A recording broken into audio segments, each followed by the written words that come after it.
Bonjour et bienvenue dans cette nouvelle vidéo. Dans cette nouvelle vidéo, ce que je vous propose de voir, c'est 5 conseils autour de la rédaction d'un testament aux Émirats Arabes Unis.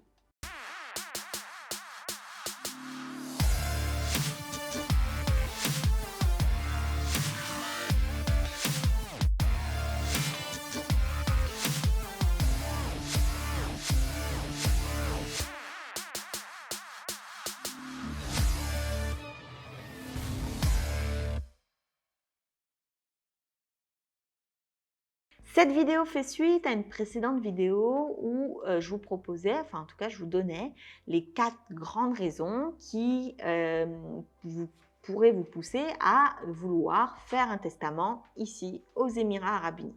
Premier conseil que je peux vous donner, c'est de faire appel à un avocat. C'est un papier, le testament, qui va vous suivre sur la durée, qui va gérer, enfin en tout cas qui va traiter d'un sujet qui est particulièrement important pour vous et pour vos proches. Donc faites appel à un avocat qui est enregistré auprès du département légal des Émirats Arabes Unis, du département des affaires légales. Donc ça, c'est quelque chose qui est particulièrement important pour être sûr de sa formulation, pour être sûr de sa validité et pour être sûr de ne rien oublier. Deuxième conseil que je vous donne, choisissez les exécuteurs et les tuteurs.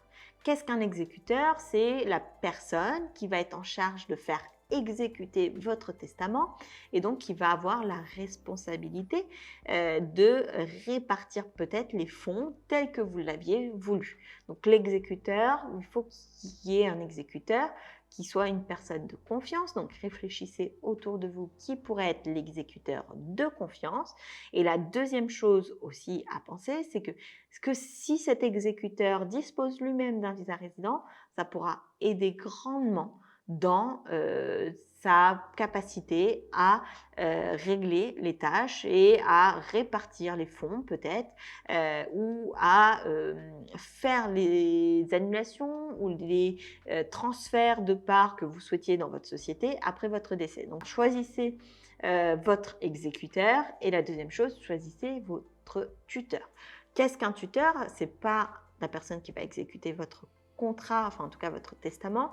Le tuteur, c'est la personne qui va s'occuper par exemple de vos enfants si vous décédez. Donc le tuteur, c'est une personne qui va être en charge d'une responsabilité qui est particulièrement importante et qu'on va désigner dans le testament qui sera le tuteur si vous décédez et que vos enfants ne sont pas majeurs. Troisième chose, lorsque le testament est rédigé, assurez-vous qu'il est signé et qu'il a été correctement enregistré. Pour qu'il puisse être valable, il doit être signé et signé également par des témoins et correctement enregistré. Sinon, il n'aura aucune valeur. Enfin, deux derniers éléments qui peuvent vous paraître totalement logiques, mais conservez une copie de votre testament en lieu sûr.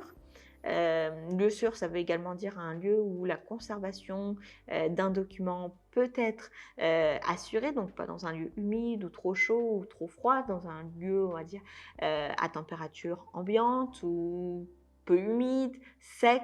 Donc assurez-vous de conserver une copie de ce testament, peut-être d'en fournir une copie à l'exécuteur et au tuteur pour être sûr que dans tous les cas de figure, ils sachent quelles sont vos volontés et qu'ils puissent les appliquer. Également qu'ils aient une trace écrite si jamais il devait y avoir la moindre chose. Dernier élément que je voulais vous dire, le testament, c'est un document qui va vous suivre jusqu'à votre mort et qui va régler la situation après votre décès.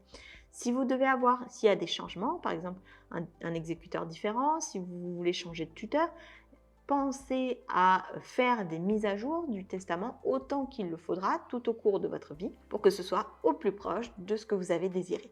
En tout cas, j'espère que cette vidéo elle vous aura aidé, qu'elle vous aura éclairé, qu'elle vous permettra de rédiger vos dernières volontés telles que vous le souhaitez. Sur ce, je vous dis à très vite et je vous souhaite le meilleur dans une prochaine vidéo.